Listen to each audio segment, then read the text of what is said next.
Hello everybody, this is Master 500 Silent, and welcome back to another episode of Let's Play Harvest Moon, the Tree of Tranquility. Not really an actual episode, though, as you guys probably can tell by whatever I decided to title this video as. I'm listing it as Let's Play so that people will actually see it. This is a bit of a poll slash, a bit of a vote slash update type of video, so I'll kind of just try and stay focused on the point. In this Let's Play, I mentioned this in episode 75 and probably various areas throughout the Let's Play, but I wanted you guys to decide who I should marry, because I think it would be a lot more fun if I have some viewer participation and let the viewers decide who I marry. Because, honestly, in a way, I'm a little bit indecisive. I mean, I married one person, I never even got to finish the marriage life on my personal file, so I probably would have just done the same thing again. But I want to give you guys some kind of control over it as well, give you guys a bit of a say in it. Even though I know not a lot of you comment, I would hope for, at least for this one, you guys would at least comment your decision. So yeah, this video is mainly about deciding who I should marry. And I haven't really decided myself yet. So, well, I misphrased that a little bit. I truly haven't decided myself yet, but I mean, by now I could have if I wanted to. But I'm giving this one as a last chance for everybody to kind of get their votes in and everything. Now, I said in episode 75 to comment on that video of who I should marry, and I said not to comment on any other videos besides that one to cast your vote. Well, I'm gonna change my mind a little bit. And in this video, you will comment on who you want me to marry as well. Now, I'm not gonna discount any votes or choices that were made on episode 75, like the last episode of the plot of the game. So basically, if you want to, I'm not gonna make much of attention, but anyone who's voted on number 75, you can come here and you can vote again, and I'll count them as an extra vote. And is a bit of a bonus. But I'm only counting votes on this episode here, on this video here, and on episode 75. So if you see this one and haven't seen 75, you can go to 75, and you can make another vote. I will not be considering people's second choices, and I will not be considering any posts aside of your first one. So make sure you pick who you want the first time, because I mean, unless you say otherwise at another point, like, no way, I've changed my mind. But I have to take one decision from each commenter on each video. Otherwise, I just have to juggle everything. And for those of you who want to get involved in this and don't actually even know who the bachelorettes are, like, you may not have watched the Let's Play, but you are seeing this video, excuse me, then I'm going to give you a little bit of some insight on each bachelorette. Basically, what I'm going to do is I'm going to read off their descriptions from the instruction booklet, and then I'm going to actually give my opinions on their personality, at least of what it seems like, and if I know a few of them, some of their likes and dislikes, just to be a little bit helpful for you guys. Now, alright, the first lady on our list here is Vanessa. And here it has listed a few residents on Waffle Island are as graceful as souffles, farms, and Nessa. When she isn't helping around the shop, she's learning about medicine and healing at the Waffle Town Clinic. That's probably why she likes herbs, but she's also partial to perfume and juices. So yeah, Vanessa is kind of your typical farm type of girl, as most Harvest Moons tend to have one. And Nessa's the down-to-earth farmer, pretty much, and likes a lot of farming type things, like it says, like herbs and such. Flowers are also very nice to give her as well. I don't have a whole lot to say about Anessa. I mean, personality-wise, she's my type. I mean, I've never really liked her appearance that much, but I mean, not to sound vain or anything, but when there's a couple characters that are like her and stuff, I mean, you don't have to be picky. You can afford to be a little bit picky.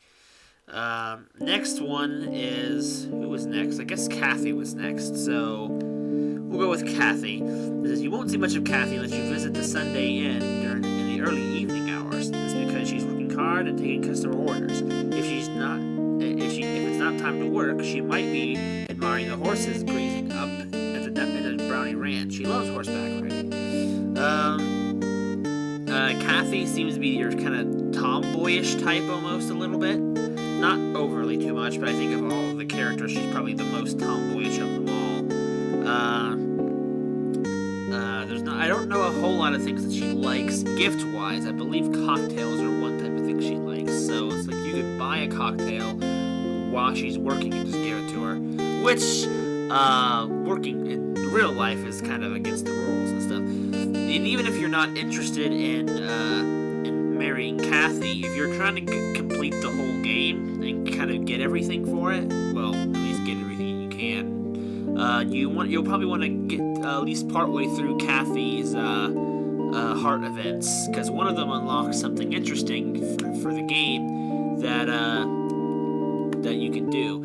And I don't think you have to be a male to do it. I think you can get to a certain point as a female and still do the event. It just plays out a little bit differently. But anyway, next we have Maya. Maya serves tables for hungry guests at the Sunday Inn. While she can't fix a decent meal, Maya likes a savory culinary adventure.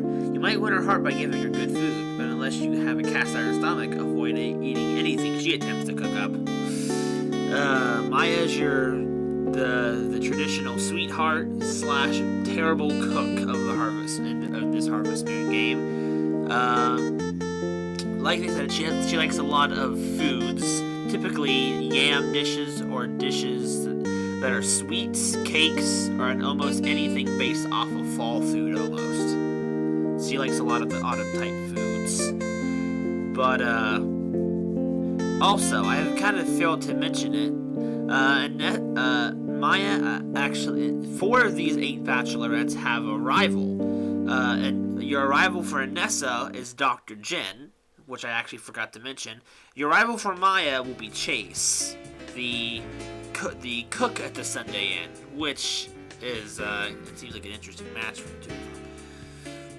So, anyway, we'll move on to the next one, which is Renee. Born and raised on Brownie Ranch, Renee is Kane's only daughter. She loves animals and is always happy fishing, cooking, or working around her father's farm. You make her happier by giving her strawberries, topazes, or even a fresh dairy product or two. So yeah, all of these things about Renee, like they say, are true. Obviously. Renee is is a very similar in personality to Anessa when it comes to being kind-hearted and everything. She just has the ranching background as opposed to the farming background, which in most Harvest Moons, they're kind of the same. They kind of lump them together. She's also kind of like, she's kind of like she's, I guess I can't say she's really the fisherwoman of this game from the series, mostly just because she's not dedicated enough and knowledgeable enough about fishing to do that. That's Toby. But she's definitely a sweetheart, and she's definitely my favorite of them all. But that's just my opinion. Your rival for Renee is Toby, so, which I guess kind of makes sense. I guess they have their little relationship while they're both meeting each other fishing. But, and because of that, I kind of don't like Toby as much. But, anyway, we'll go on to the next one, since I don't really have much more to say about Renee. Also, one more thing, though, about her, is that, like, aside from the gifts that they listed that she likes, she also is a big fan of sunflowers. Pay attention on the Flower Festival, where every girl will say or every character in the whole game will say what their favorite flower is, and it will always be a good received gift. Just keep that in mind. Anyway, our next one is Selena. You'll first meet Selena when you attend the Spring Festival, which is what I just mentioned about the flowers. She's a little focused on herself and her dancing career, but you can get to know her more if you visit the Sunday Inn while she's in Waffletown. She likes exotic gifts from Toucan Island. So yeah, she is your redhead, pretty much, and she has that kind of... At first it seems kind of a selfish, jerkish attitude, but it's not as severe as some characters in the Harvest Moon series. Like I said, she likes the Toucan Island type items. She also likes your average womanly gifts that a fancier woman would like say perfume or fancy flowers, roses and lilies being her favorite, I believe. There's no rival for Selena, surprisingly. But anyway, our next bachelorette is Candace. Candace is a shy and quiet girl who works in the tailor shop with her grandmother and her sister Luna. When she doesn't create conversation, she makes up for it in amazing clothing and other quality stitched goods. Candace prefers sensible stuff like herbs and yarn. She likes flowers as well. Candace is actually my second favorite of the bachelorettes.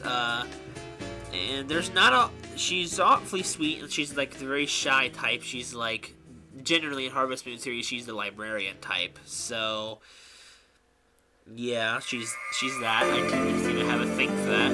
Your rival for her is surprisingly Julius, which, if you play enough in each of their background stories, you'll actually find out that they actually have known each other, I guess, for a while in the past, which is pretty interesting.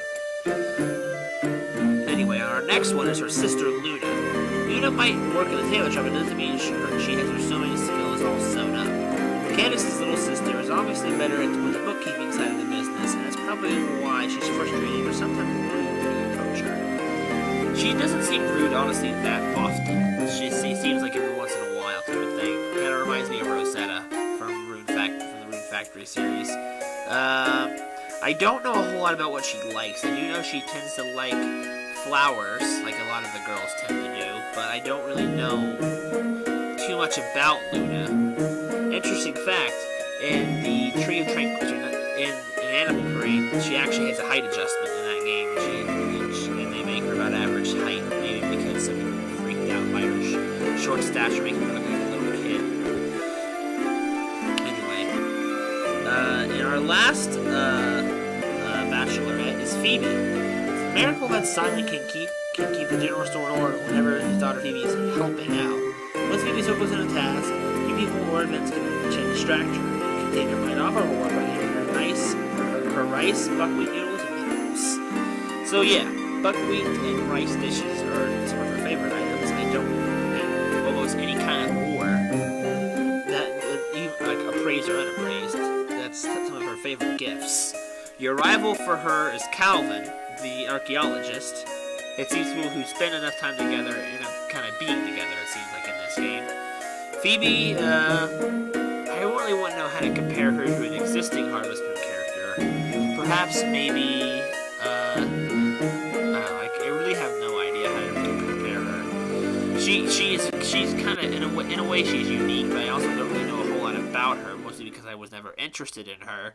So I never pursued her at all, so I don't really know too much about her personality other than what's on the surface. She seems a little weird and eccentric, but that's just how it is. Now that is all the bachelorettes. Like I said, post in the comments who you'd like me to marry. You can post in both this video and in part 75 of my Let's Play of Tree of Tranquility. I don't have too much else to say. Hopefully I got everything out the way I wanted to. It's very difficult to talk with nothing to partially distract my mind. Talking to a mic on my own is a little bit weird, right? Because I don't have a video game to help distract me. So hopefully I didn't sound like a jumbled mess. If you're still listening to this. If not, and you only listen to the first part, which you wouldn't be listening to this part anyway, I still thank you for at least that much. You didn't really need to know everything about the characters. You would learn most about most of them throughout the course of the Let's Play, somewhat. And I need to actually start focusing more on the people. But anyway, anyone who's actually still here watching the video at this point, I thank you all for watching. Hopefully, and after this, more episodes of Tree of Tranquility will begin. I will give this video about a month after it's posting before I actually tally up the votes and make my decision on what I'm going to on who I'm going to marry. So you guys have about a month from the point of this video is posted to make your decisions. There will be very few episodes of Tree of Tranquility after this little update until the voting is done. Mostly just because I'm going to be busy with some stuff over the holidays, being here with the 14th of December as of me recording this. So I probably won't. Yeah, I probably won't make a decision at least until after New Year's, since I will be doing a lot of holiday plans and such. So there you go. You guys have a month to make your decision. Hopefully, most of my subscribers get a chance to at least see this and try to put in some input. Even if you don't want to, even if you're not a big commenter, but you still want to put your opinion out there, you can just put the name of the character. You don't even have to describe too much. But anyway, I'm kind of rambling on. I don't need to tell you guys how to comment. Just saying, if you guys want to have a say in it, this is your chance to do so. So anyway, I think that'll do it for this update episode of Harvest Moon Tree of Tranquility. I thank you all for watching, and I hope you all will join me next time.